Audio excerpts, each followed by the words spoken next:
2023 marks 25 years since the Living End burst onto the Oz music scene. Their debut album, so good, blended rock with punk, perfectly. Well, we don't need no one to tell us what to do. Yes, we're on our own, and there's nothing you can do. So we don't need no one like you to tell us what to do. This time, we'll have victory. Last time, and then in defeat, our town becomes a battleground, battleground, battleground. We're not gonna. Look at those babies. Take us right back. And to honour this music milestone, the band's guitarist and vocalist Chris Chaney joins us live from Melbourne. G'day, legend. Hey, buddy, how are you? Morning, how you doing? Mate, you are just still rocking so hard. Check you out. Well, Take us back to the early days. What was it like recording this album, your first album, and what was the real, the message you were wanting to convey with it?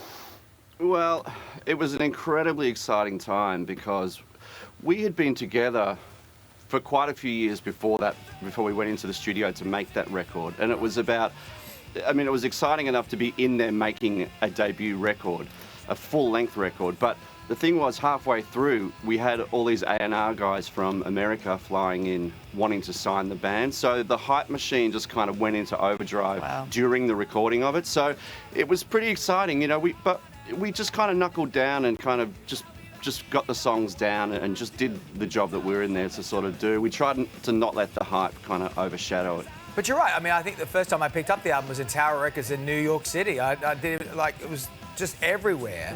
So how did it change your lives once it was released? Well, we all bought houses.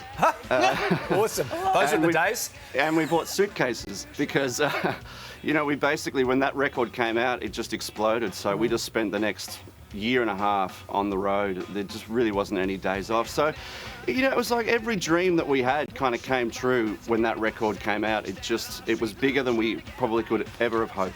Well, I think, there was such a uniqueness to what you were producing. You blended everything so perfectly, rock and punk and rockabilly and everything else in this awesome melting pot of music. Did anyone ever tell you, don't do this, you're straying too far from something? Did anyone say, nah, bad idea?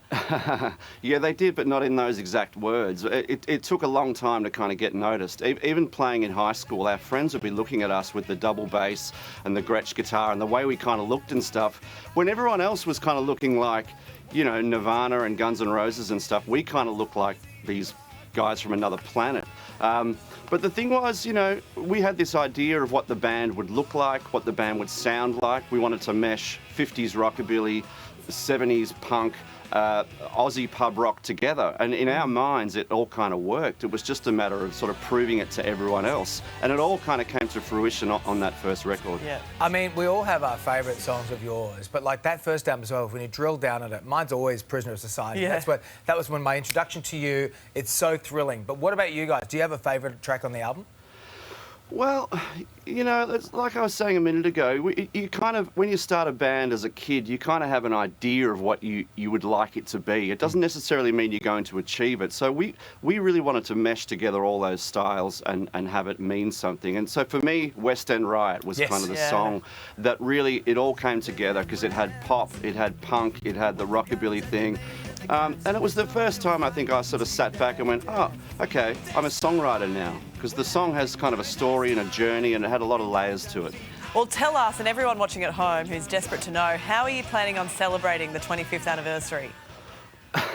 Well, it's funny, it's kind of crept up on us. We were sort of talking about whether we would do something or not, and it just seems too significant to kind of ignore. So 25 years is nothing to sort of sneeze at, and it was such an iconic record and such an important part of our lives that we thought, you know what, we have to acknowledge it, so we're just going to do one big show at Festival Hall here in Melbourne, which is kind of the home of, Australian or Melbourne rock and roll, and it's kind of where we started. So We're going to do one show on Saturday, November 4 at Festival Hall, and we're re-releasing the record as like a deluxe kind of special edition thing with all the bells and whistles attached. Awesome. Chris, congratulations, man. But you keep on rocking. It's great to see you anytime. Let us Thank know you. when you need us to promote anything that Living End does. We're huge fans. We love it. I'll take you up on that. What a legend. All right, Thanks. tickets to that Living End's anniversary show, one show only, go on pre-sale this Thursday. And of course, the Living End Expanded Edition is out on the 13th of October. It's so good. It's just bringing all my teenage angst back to the surface again.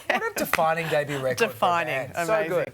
Hey there, Today fans. Sarah and What's my name again? oh my goodness, Carl. Hey, thanks for watching our YouTube channel, though. Subscribe now for more news, special reports, and amazing Aussie stories. And Carl misbehaving, Whoa, of course. that never happens. always happens. What's she talking about? Always happens.